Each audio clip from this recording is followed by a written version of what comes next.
Welcome to Liesel's Artistic Studio. I'm so glad you're joining me today because I have something really fun planned for the next few weeks.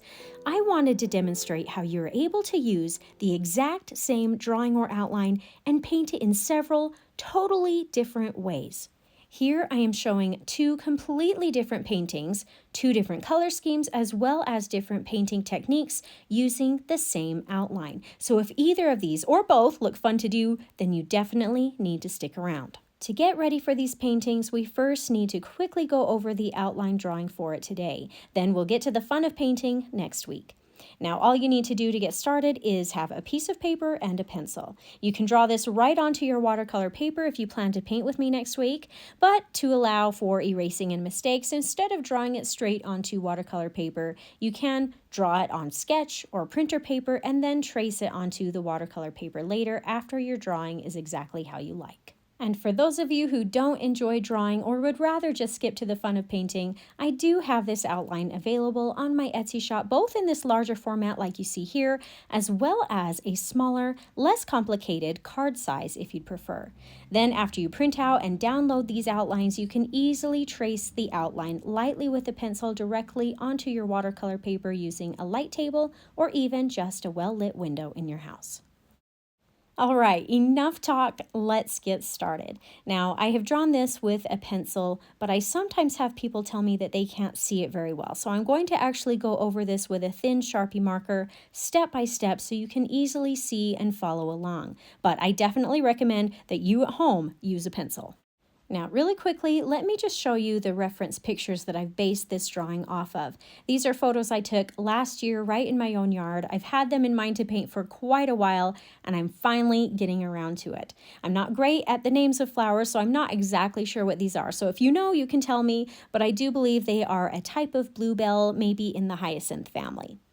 We'll start our first flower off with the middle section by making an upside down U shape, followed by a sort of a soft triangular shape closing off the bottom area, creating the look of a petal curving upward. This is kind of the starting point or base to what we'll build the rest of the flower off from. Then we'll add some curved petal tips off to each side of this middle section.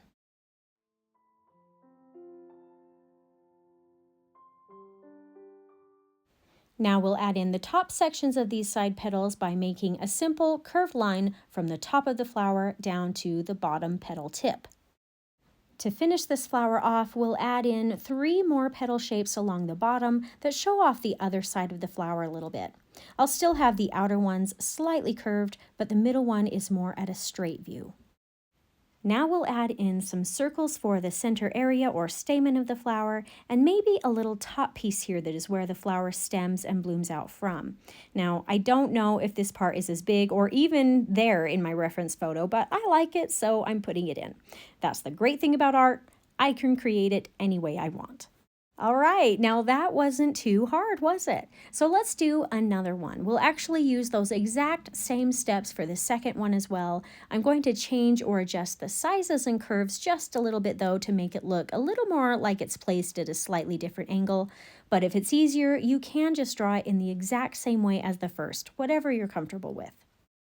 If you're finding this tutorial helpful so far, please consider subscribing if you haven't already so you don't miss out on new and upcoming weekly drawing and painting tips and techniques.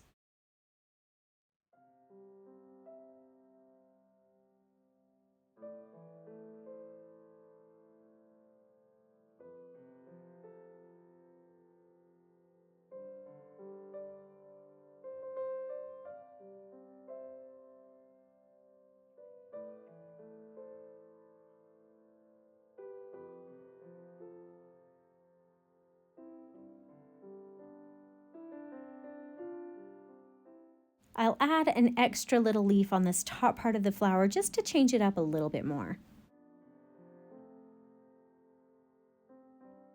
For this third flower, we'll again draw it in a similar way, but just to change it up a little bit, these side petals I'm going to draw in as just one piece rather than drawing the tip at a curve and then adding in the side. This just makes it look more like it's facing straight down rather than at a tipped angle.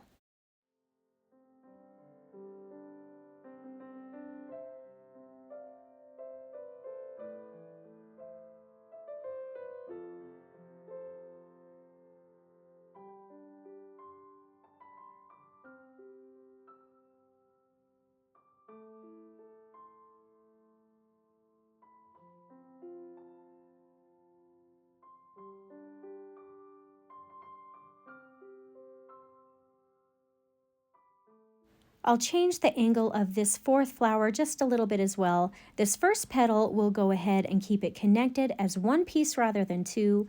I'll add a two-piece petal with a separate curve at the tip on the right side, and then off to the left, I'll have it as one full petal, kind of a mixture of the two types of flowers that we've done so far.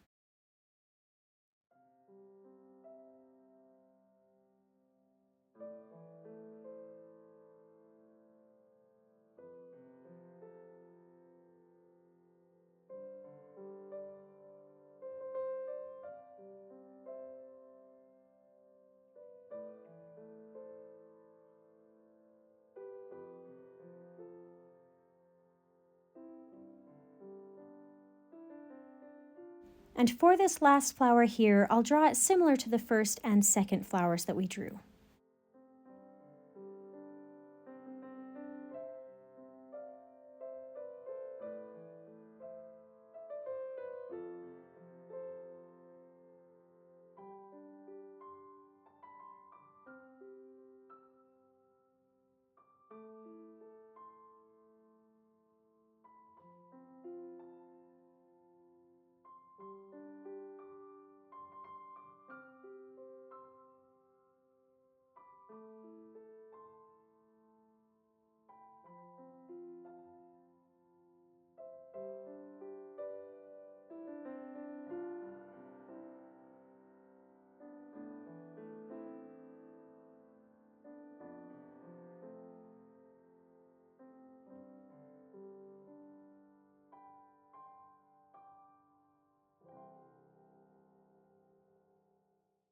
All right, great job. We're actually just about done with this drawing. The only thing we have left is adding in the grassy leaves at the base of the plants, as well as the thin stems of the flowers.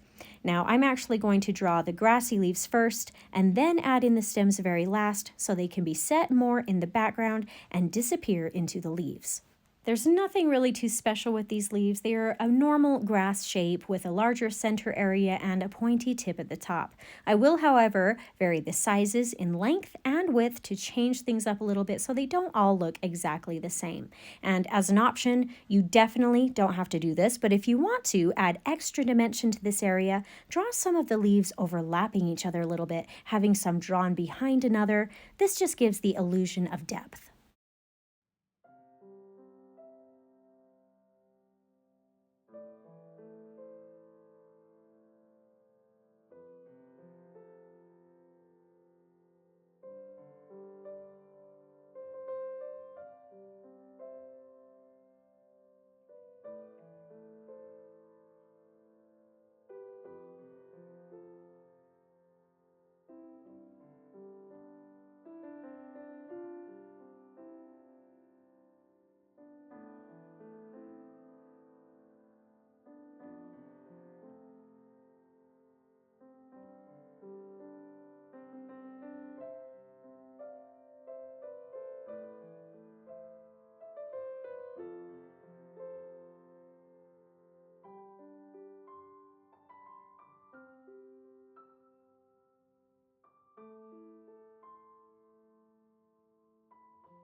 I'm going to throw in a twisted looking leaf here as well, just to change things up a little bit.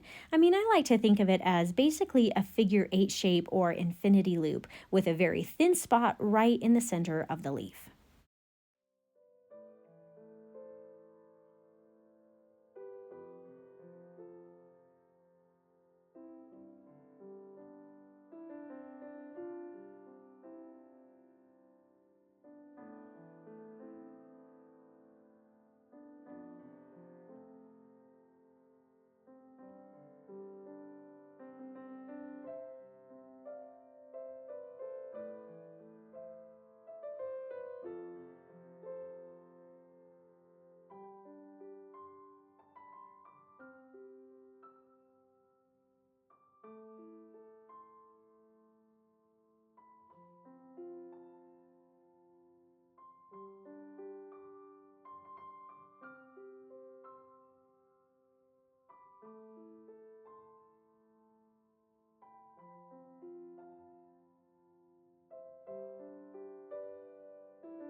Now that I've got all the grass drawn in here that I feel like I need, we can finish off this drawing by adding in the thin stems of the flowers.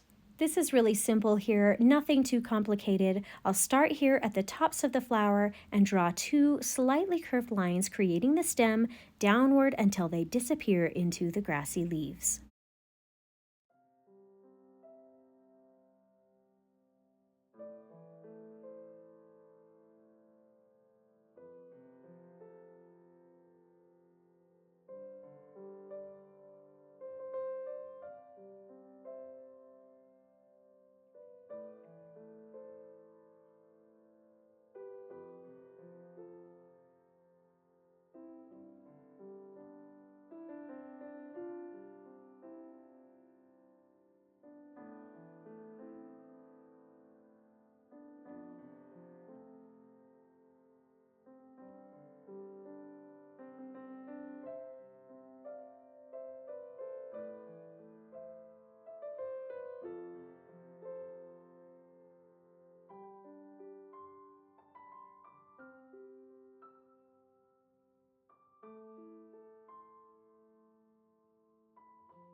And that's it for today's Bluebell drawing. I hope you had some fun creating this today, and don't forget to join me next week when we will begin painting this outline using 2 totally different techniques.